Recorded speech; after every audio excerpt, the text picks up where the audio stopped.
Good morning મિત્રો.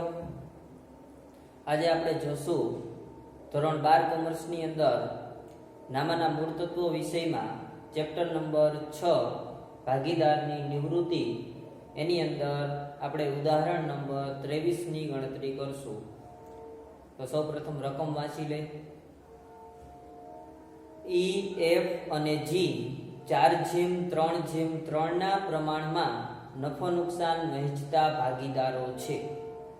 તેમની પેઢીનું પાકું સરવૈયું નીચે પ્રમાણે આપેલું છે અને તારીખ 31/3/2015 ના રોજ ભાગીદાર ઈ નિવૃત્ત થાય છે અને એનું પાકું સરવૈયું આપણને આપ્યું છે અને જે નિવૃત્ત થાય છે એની શરતો આપણને નીચે આપેલી છે. તો એના આધારે આપણે જરૂરી ખાતા તૈયાર કરવાના છે અને નવી પેઢીનું પાકું સરવૈયું તૈયાર કરવાનું છે. તો સૌ પ્રથમ આપણે મૂડી દેવા બાજુથી શરૂઆત કરી. મૂડી દેવા બાજુએ સૌ પ્રથમ આપણને આપેલું છે મૂડી ખાતા ઈ, એફ અને જી 8,000, 5,000 અને 2,000. તો મૂડી ખાતામાં જમા બાજુએ આપણે જાય ત્યાં એમની બાકી લખશું. મૂડી ખાતામાં જમા બાજુએ આપણે લખી બાકી આગળ લાવ્યા 8,000, 5,000 અને 2,000. એના પછી નેક્સ્ટ વિગત આપણને આપેલી છે સામાન્ય અનામત 2,000 રૂપિયા આપી છે, જે આપણે જૂના ભાગીદારોને જૂના પ્રમાણમાં વહેંચશું, એટલે કે 4:3:3 ના પ્રમાણમાં વહેંચશું. તો મૂડી ખાતામાં જમા બાજુએ જાય ત્યાં લખી સામાન્ય અનામત ખાતે 2,000 રૂપિયા રકમ છે, એને આપણે 4:3:3 ના પ્રમાણમાં વહેંચવાનું છે. એટલે આવશે 800, 600 અને 600. એના પછી નેક્સ્ટ વિગત છે લેણદારો. એના ઉપર આપણને કોઈ હવાલો આપેલો નથી, તો જ્યાં છે અહીંયા મૂડી દેવા બાજુએ આપણે લખી નાખશું લેણદારો.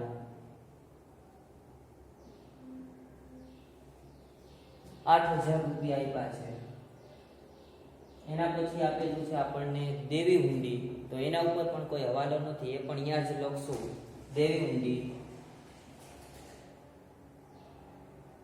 2,000. મિલકતના બાજુએ જોઈ સૌ પ્રથમ આપણને આપેલું છે પાઘડી. તો પાઘડી છે એ જૂની ભાગીદારીની છે, એ આપણે જૂના પ્રમાણમાં માંડી વાળશું. એની આમ નોંધ થશે ભાગીદારોના મૂડી ખાતે ઉધાર તે પાઘડી ખાતે. તો મૂડી ખાતામાં આપણે ઉધાર બાજુએ જાય અહીંયા લખી પાઘડી ખાતે 1,000 આપેલી છે, એને આપણે 4:3:3 ના પ્રમાણમાં વહેંચશું. એટલે આવશે 400, 300 અને 300.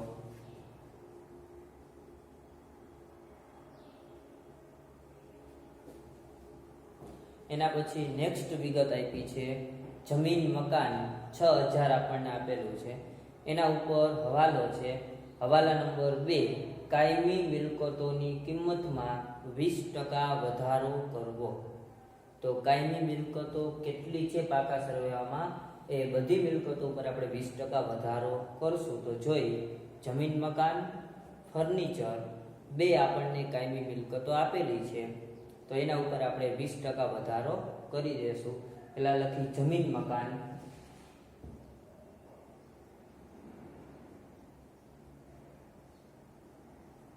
6,000 રૂપિયા આપણને આપેલું છે.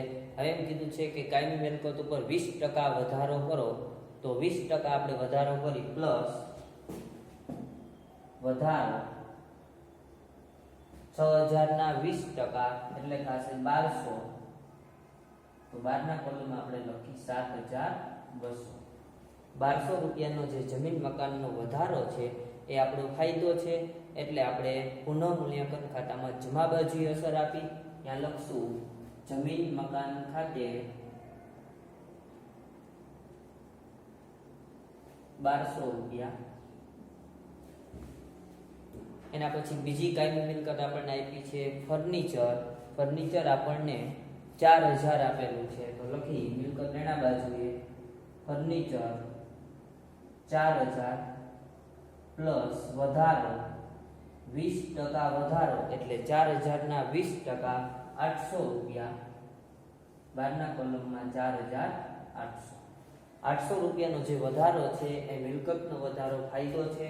પુનઃ મૂલ્યાંકન ખાતામાં જમા બાજુએ લખશું ફર્નિચર ખાતે 800.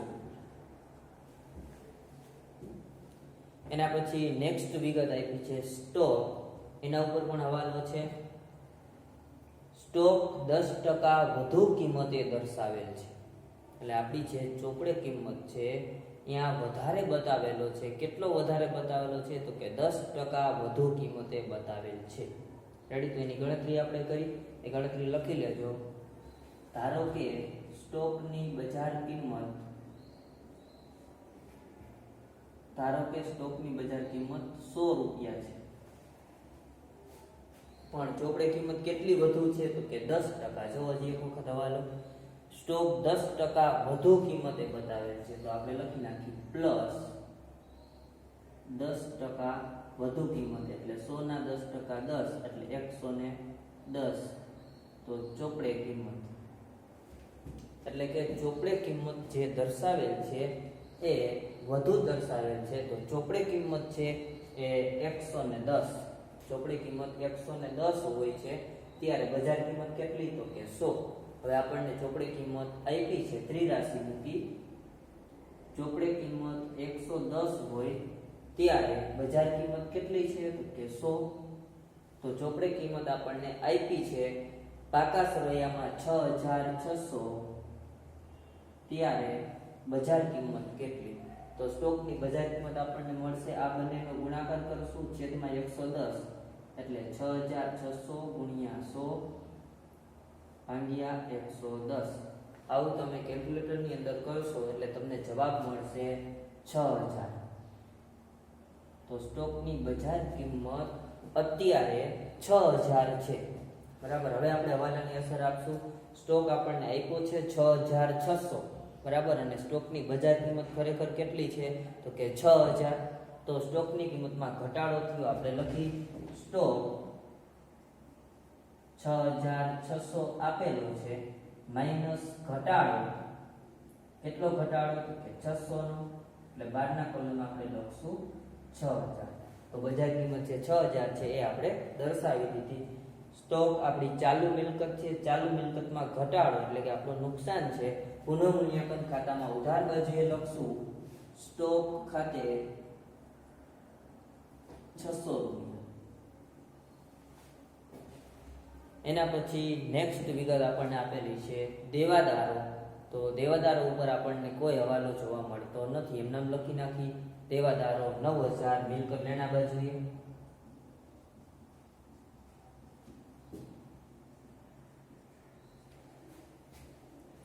એના પછી છેલ્લે આપણને આપેલું છે રોકડ. રોકડ શિલક આપણને 400 રૂપિયા આપેલી છે, એટલે રોકડ ખાતામાં ઉધાર બાજુ લખશું બાકી આગળ લાવ્યા 400 રૂપિયા. પાકા સરવૈયાની વિગતો પૂરી થઈ ગઈ છે. હવે જો હવાલા બાકી હોય તો એ હવાલાની આપણે અસર આપશું.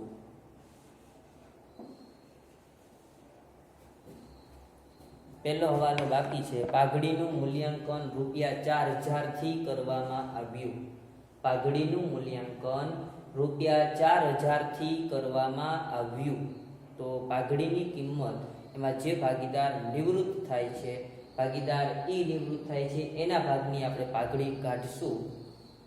તો લખીએ અહીંયા ઈ ના ભાગની પાઘડી, ઈ ના ભાગની પાઘડી કઈ રીતે મળશે આપણને તો કે પેઢીની પાઘડીનું મૂલ્યાંકન 4000 એને ગુણ્યા ઈ નો ભાગ. તો ઈ નો ભાગ કેટલો છે તો કે પ્રમાણ છે, પ્રમાણ જૂનું પ્રમાણ આપણને આપેલું છે 4:3:3, બરાબર. તો એમાં ઈ નું પહેલું નામ છે એટલે 4/10. તો કેટલી પાઘડી આવશે? ચોકે ચોકે 1600 રૂપિયા પાઘડી છે એ આવશે. એટલે કે ઈ ને 1600 રૂપિયા પાઘડી મળવા પાત્ર છે. રેડી. હવે આ પાઘડી છે એ આપણે લાભના પ્રમાણમાં, જે ચાલુ ભાગીદારો છે એ લાભના પ્રમાણમાં લાવે છે. તો લાભનું પ્રમાણ આપણા માટે જરૂરી છે, આપણે મેળવી. બરાબર. આપણને જો હવાલામાં નવું પ્રમાણ આપેલું હોય તો લાભનું પ્રમાણ મળી જાય. તો આપેલું છે હવાલા નંબર 4 ની અંદર નવું નફા નુકસાનનું પ્રમાણ F અને G નું 4/1 છે, અને જૂનું પ્રમાણ પણ આપણને આપેલું છે. તો લાભનું પ્રમાણ આપણે મેળવી. જૂનું પ્રમાણ છે EFG નું જૂનું પ્રમાણ છે 4/3/3, અને F અને G નું નવું પ્રમાણ આપણને હવાલા નંબર 4 ની અંદર આપ્યું છે 4/1. હવે આપણે લાભ મેળવશું. તો કોને લાભ થાય? તો કે F અને G ને. તો પહેલા આપણે F નો લાભ મેળવી. F નવો ભાગ માઈનસ જૂનો ભાગ. તો F નો નવો ભાગ કેટલો છે? તો કે 4/5 માઈનસ F નો જૂનો ભાગ 3/10. રેડી. તો હવે આપણે ચોકડી ગુણાકાર કરી. 4 × 10 એટલે 40 માઈનસ 5 તેરી 15 છેદમાં 10 × 50. રેડી. તો 25/50 આવશે. એટલે કે F ને લાભ થયો છે.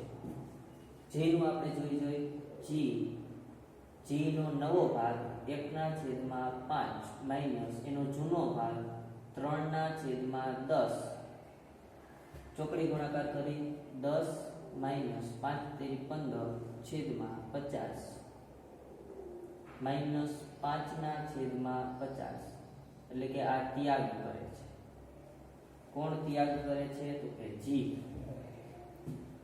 છે એ ત્યાગ કરે છે. ક્યારે ત્યાગ કરે છે? તો કે જ્યારે ભાગીદાર E નીકળી જાય છે એના કારણે G છે એ ત્યાગ કરે છે, અને F ને તો લાભ થાય છે. બરાબર. તો G ત્યાગ કરે છે એટલે એને પણ મળવા પાત્ર પાઘડી મળશે, કારણ કે એ ત્યાગ કરે છે એટલા માટે. રેડી. તો G ને કેટલી પાઘડી મળશે એ આપણે જોઈ. G ને મળતી પાઘડી, પહેલીની પાઘડીનું મૂલ્યાંકન કેટલું? તો કે 4000 ગુણ્યા G કેટલો ત્યાગ કરે છે? તો કે 5/50. એટલે લખશું 5/50. રેડી. તો 1 મિનિટ આપણે જવા દે. 5 × 5 400 રૂપિયા. તો G છે એને પણ 400 રૂપિયા પાઘડી છે એ મળવા પાત્ર છે. બરાબર. અને E છે એ નિવૃત્ત થાય છે તો એને 1600 રૂપિયા પાઘડી મળવા પાત્ર છે. તો આ બંનેને જે મળવા પાત્ર પાઘડી છે એ પાઘડી આપશે કોણ? તો કે જેને લાભ થયો છે એ F છે એ પાઘડી આપશે. તો એની આમનોંધ શું થશે? આમનોંધ હું લખું છું. F ને લાભ થયો છે એના ખાતે આપણે ઉધાર કરશું. F ના મૂડી ખાતે ઉધાર, તે નિવૃત્ત ભાગીદાર E છે એટલે તે નિવૃત્ત ભાગીદારના મૂડી ખાતે, અને તે જે ત્યાગ કરે છે એટલે કે G ત્યાગ કરે છે તો G ના મૂડી ખાતે પણ જમા આવશે. એટલે કે આ બંનેને પાઘડી મળશે અને આ પાઘડી આપશે. તો F કેટલી પાઘડી આપશે? તો કે 2000. એમાંથી E ને કેટલા મળશે? 1600, અને G ને તો 400. ગણતરી આપણે લખેલી છે. E ને 1600 મળે છે, G ને 400 મળે છે, એટલે બંનેનો સરવાળો F 2000 રૂપિયા આપશે. તો એની આપણે ખતમણી કરી દઈએ. રેડી. F ના મૂડી ખાતામાં ઉધાર બાજુએ જાય અહીંયા આપણે લખી E ના મૂડી ખાતે, અને બીજું પણ આપેલું છે G ના મૂડી ખાતે, અને રકમ આપણે F ના કોલમમાં લખશું. કેટલી રકમ લખશું? તો કે 1600 અને 400. પછી જે જમા આપણને આપેલા છે એના ખાતામાં જમા બાજુએ જાય ત્યાં લખી આપણે F ના મૂડી ખાતે, અને અહીંયા રકમ લખશું આપણે 1600 અને 400.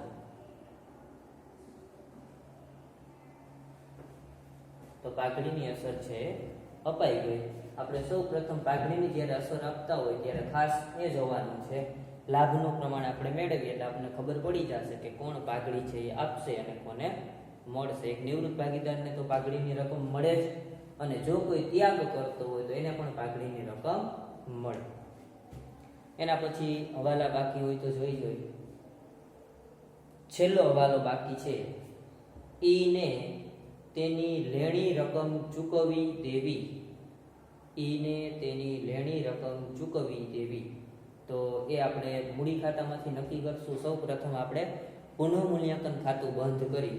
જો પુનઃમૂલ્યાંકન ખાતું બંધ કરી દે એટલે એનો નફો અથવા ખોટ મૂડી ખાતામાં વયો જાય, એટલે આપણને ઈની લેણી રકમ મળી જાય. તો પુનઃમૂલ્યાંકન ખાતું આપણે બંધ કરી સરવાળો આ ગણતરી છે એ લખી લેજો. આનું પણ લખી લેજો.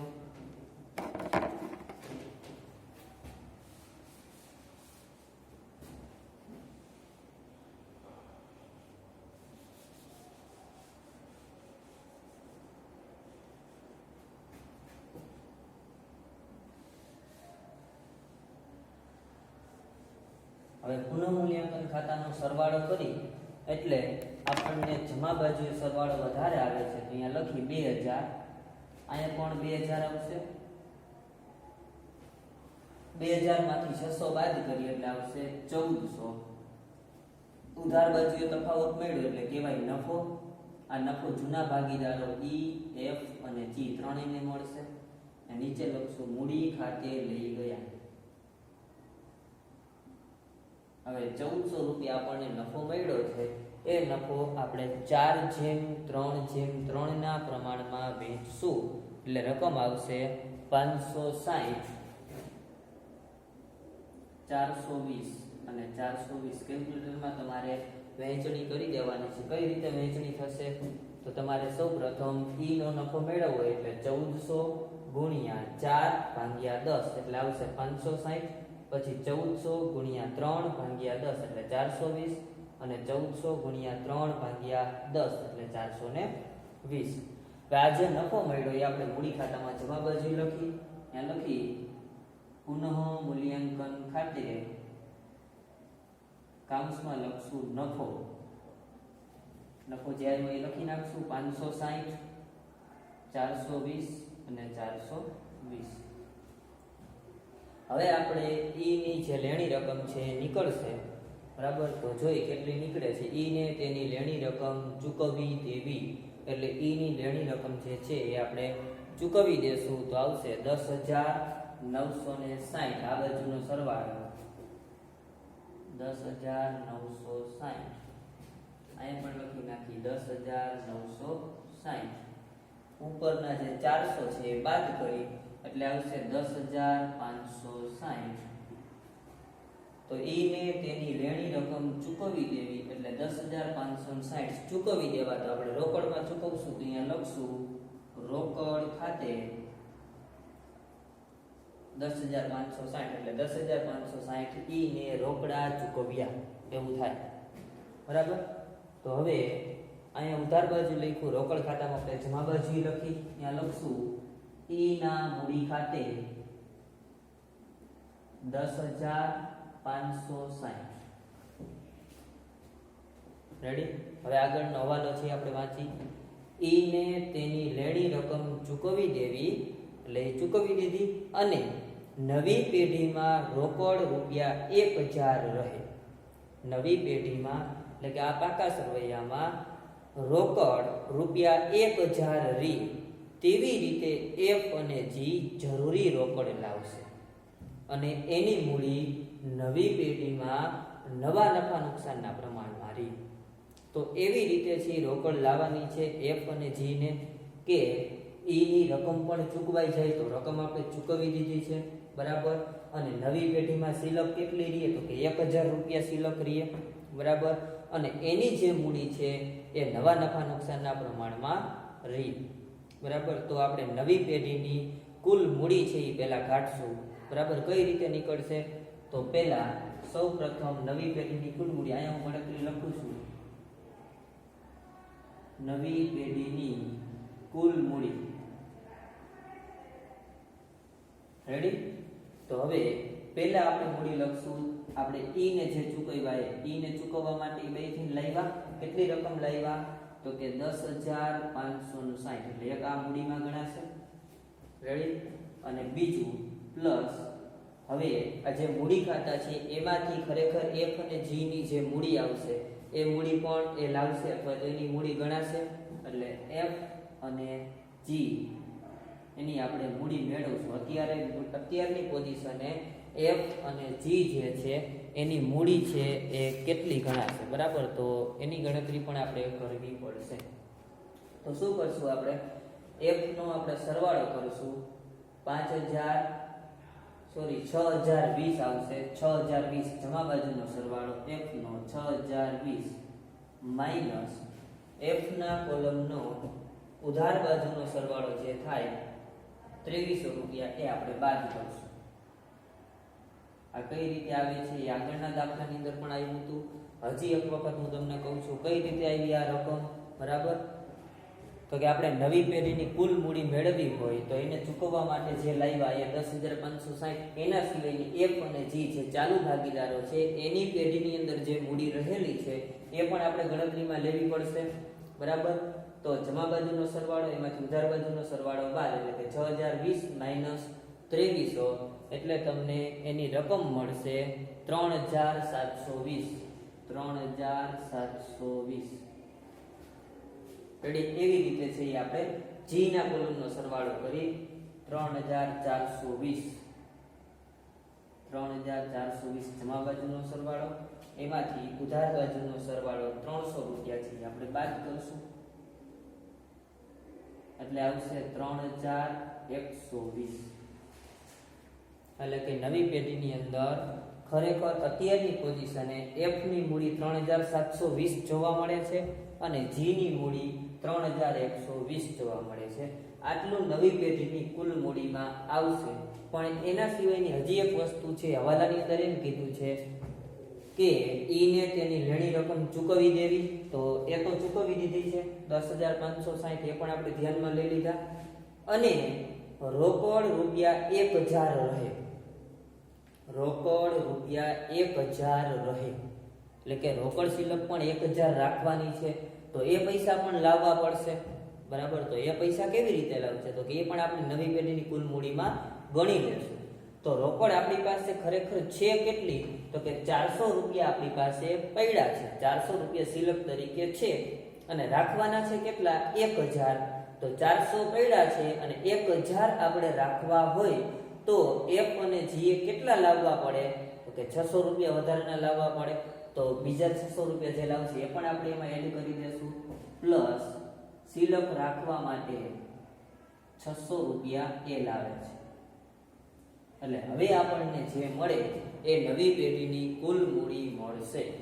હજી એક વખત સમજી લેજો, નવી પેઢીની કુલ મૂડી કઈ રીતે આપણને મળે છે તો એની ગણતરીમાં આપણે નજર કરી. પહેલા આપણે નવી પેઢીની કુલ મૂડીમાં શું લીધું? તો કે ઈ ને ચૂકવવા માટે 10,560 લાવ્યા, એ લખ્યા. પછી એફ ની વર્તમાન પરિસ્થિતિએ મૂડી કેટલી છે? તો કે જમા બાજુના સરવાળામાંથી ઉધાર બાજુનો સરવાળો બાદ, એટલે 3720 છે. એવી રીતે જી ની વર્તમાન મૂડી કેટલી છે? 3120. અને બીજી કન્ડિશન છે કે શિલ્લક 1000 રાખવાની છે. નવી પેઢીમાં શિલ્લક કેટલી રહેવી પડે? તો કે 1000 રહેવી પડે. તો 400 રૂપિયા તો આપણી પાસે હતા, એટલે 600 રૂપિયા એ પણ વધારાના લાવ્યા. આ બધાનો હવે તમે સરવાળો કરો અને જે રકમ આવે એ નવી પેઢીની કુલ મૂડી ગણાશે. તો કેટલી છે? 18,000 રૂપિયા થશે. સરવાળો તમે બધાનો કરો એટલે 18,000 રૂપિયા નવી પેઢીની કુલ મૂડી જે નવા નફા નુકસાનના પ્રમાણમાં રાખવાની છે. તો નવું નફા નુકસાનનું પ્રમાણ શું છે? તો કે 4/1. તો એના પ્રમાણમાં આપણે એફ અને જી વચ્ચે વહેંચી દઈએ. તો અહીંયા લખી પાકાશ્રમમાં મૂડી દેવા બાજુએ મૂડી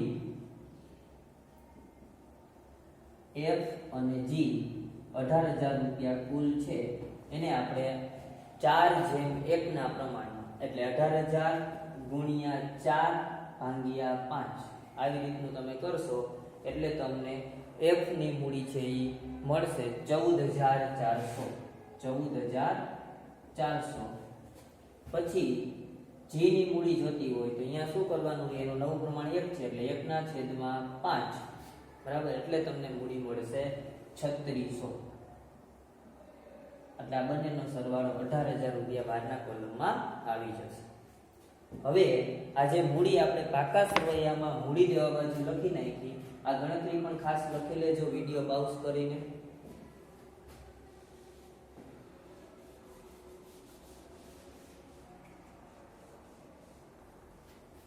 હવે નવી પેઢીની કુલ મૂડી આપણે પાકા સરવૈયામાં તો લખી, એ જ મૂડી છે એ આપણને ક્યાંથી મળી હોય તો કે મૂડી ખાતામાં ઉધાર બાજુ અહીંયા લખી, બાકી આગળ લઈ ગયા.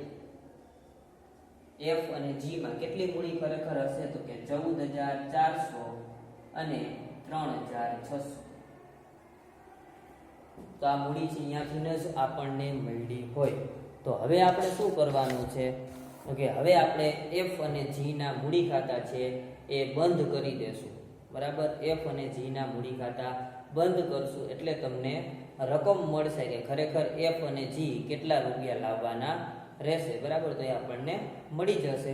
તો આપણે સરવાળો કરી એફ અને જી નો સરવાળો જોઈ લેજો, ગમે એ બાજુએ વધારે આવી શકે. તો એફ નો સરવાળો 5 ને 6,020 આવે છે આ બાજુએ વધારે છે 14,400, પછી 2,000 એટલે 16,400 અને 16,700.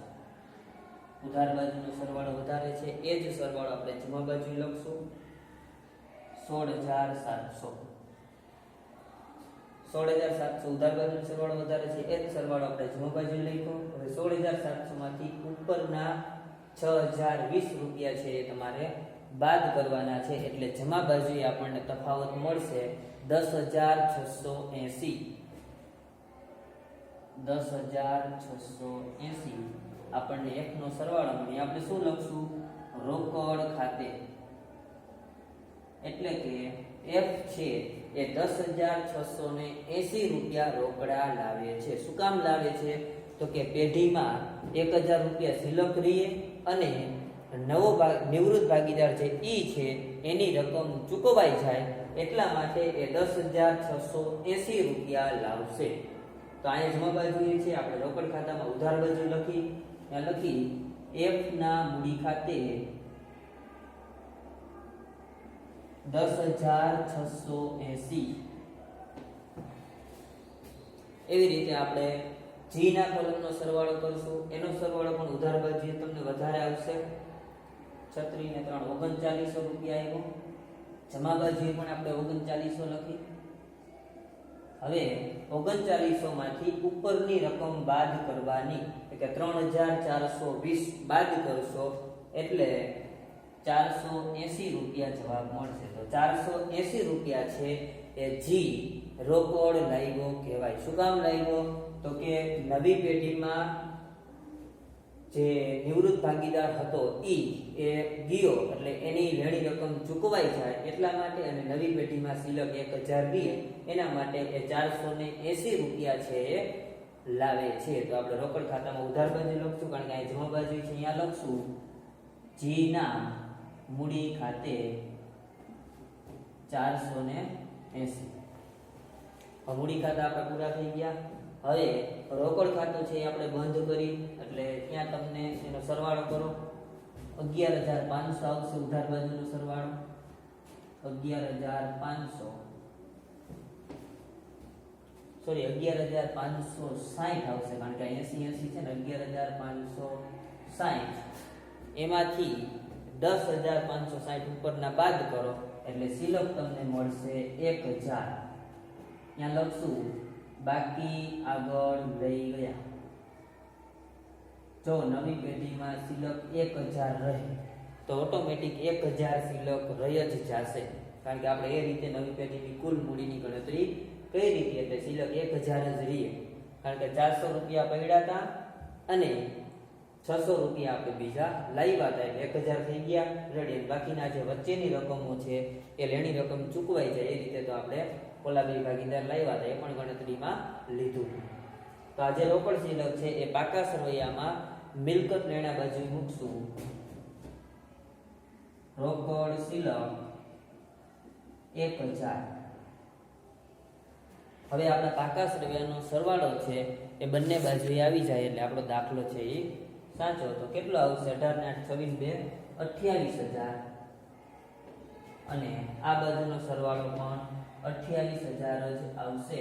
તમે કેલ્ક્યુલેટરની અંદર કરી લેજો. વ્યવસ્થિત દાખલો છે એ સમજાઈ ગયો હશે. ન સમજાણો હોય અથવા કોઈ હવાલો છે તમને ન આવડતો હોય તો ગમે ત્યારે તમે પૂછી શકો છો અથવા કમેન્ટની અંદર લખશો તો પણ તમને એનો જવાબ મળી જશે. Thank you.